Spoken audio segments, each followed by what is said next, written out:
Ang mabuting balita ng Panginoon ayon kay San Mateo. Papuri sa iyo, Panginoon. Habang bumababa sila sa bundok, tinanong si Jesus ng mga alagad, "Bakit po sinasabi ng mga eskriba na dapat munang pumarito si Elias?"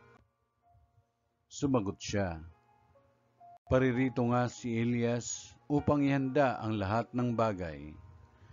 Sinasabi ko sa inyo na pumarito na si Elias, ngunit hindi siya nakilala ng mga tao.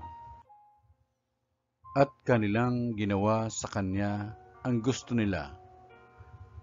Gayon din naman, pahirapan nila ang anak ng tao." At naunawaan ng mga alagad na si Juan Bautista ang tinutukoy niya.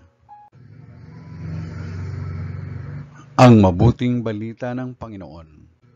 Pinupuri ka namin, Panginoong Kristo.